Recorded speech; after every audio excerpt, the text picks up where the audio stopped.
वर्ग 8 के छात्र एवं छात्राओं, आज हम लोग इतिहास विषय पढ़ेंगे। इतिहास का पहला पाठ होगा कब, कहाँ और कैसे। तो अब कक्षा 8 में हम मुख्य रूप से आधुनिक काल में हुए परिवर्तनों और उनकी जानकारी हमें जिन स्रोतों से मिलती है उनके बारे में जानेंगे। प्रत्येक काल में होने वाले परिवर्तन ही उस काल की विशेषता होती है।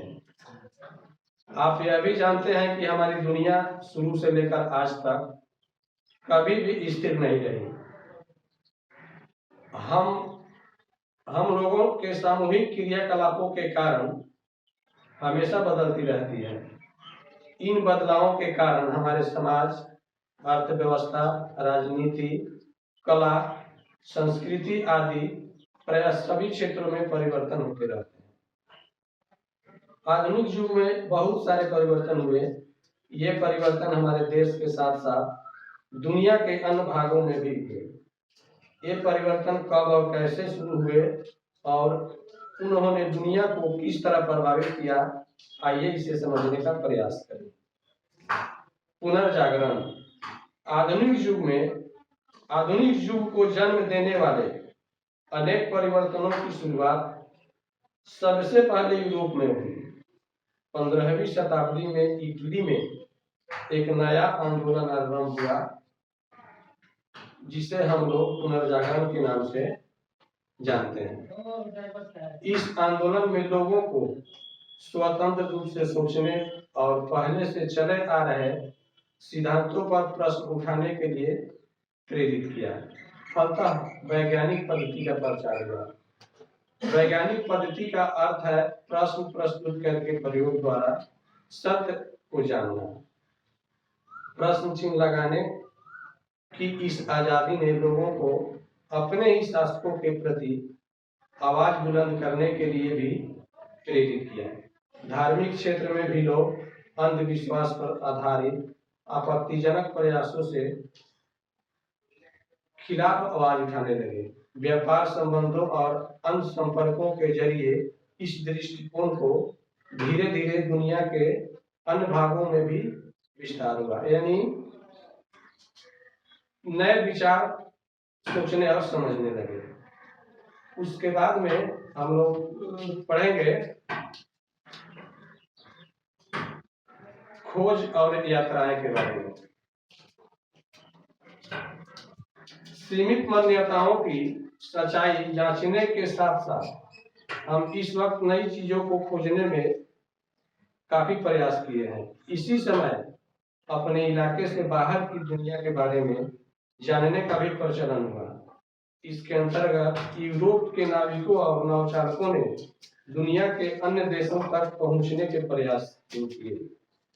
एशिया और अमेरिका के देशों तक पहुंचने के लिए समुद्री मार्गों की खोज भी इन्हीं प्रयासों का परिणाम था। इन प्रयासों से यूरोप के लोग कुछ ऐसे देशों तक पहुंच पाए जिनके बारे में उन्हें और दुनिया के बहुत सारे लोगों को कोई जानकारी नहीं थी। आपने स्पेन के प्रसिद्ध नाविक कोलंबस के बारे में सुना होगा, जिसने इसी समय 1492 ईस्वी में अमेरिका महाद्वीप की खोज की। पुर्तगाल के नाविक वास्को डी गामा के बारे में भी आपने सुना होगा कि उसने 1498 ईस्वी में यूरोप से भारत तक के समुद्री मार्ग की खोज की थी। नए मार्गों और भूभागों की खोज का एक परिणाम यह हुआ कि यूरोप के देशों का इन नए देशों के साथ व्यापारिक संबंध स्थापित हो गया। अब हम लोग पूंजीवाद और औद्योगिक क्रांति के बारे में जानकारी हासिल करेंगे। व्यापारिक संबंधों से यूरोप के व्यापारियों ने बहुत लाभ कमाया। लाभ होने के कारण धीरे धीरे इनके पास पूंजी जमा होने लगी, जिस पूंजी को उन्होंने फिर दोबारा व्यापार में लगाया। इस प्रकार 15वीं शताब्दी के अंत तक यूरोप में एक नई सामाजिक व्यवस्था का जन्म हुआ, जिसे पूंजीवाद कहा जाता है। इस नई सामाजिक व्यवस्था की मुख्य विशेषता थी पूंजीपतियों और श्रमिकों के दो नए वर्गों का उदय। पूंजीपति व्यापार के लिए तैयार होने वाली वस्तुओं के मालिक थे और उनका मुख्य उद्देश्य था मुनाफा कमाना। श्रमिक लोग वस्तुओं का उत्पादन करते थे और पूंजीपतियों से वेतन प्राप्त करते थे। पूंजीवाद के विकास के साथ साथ उत्पादन के तरीकों में भी परिवर्तन होने लगे।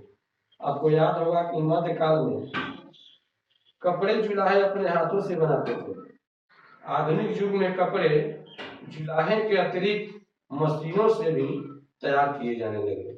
मशीनीकरण की यह प्रक्रिया इंग्लैंड में 18वीं सदी के उत्तरार्ध में शुरू हुई और फिर धीरे धीरे अन्य देशों में भी फैली, जिसे औद्योगिक क्रांति का नाम दिया गया। आज हम लोग इस इतिहास में इतना ही पढ़ेंगे, फिर कल आगे पढ़ाई होगा। लेकिन मैंने बोर्ड पर कुछ पारिभाषिक शब्द लिखा दिया है, उसे आप लोग उतार लेंगे देख करके और उसको याद करेंगे। क्लास होने के बाद में आप लोग उसको सुनाएंगे। पारिभाषिक शब्द में पुनर्जागरण है और पूंजीवाद है, इसको आप लोग उतार के याद कीजिएगा और पढ़िएगा।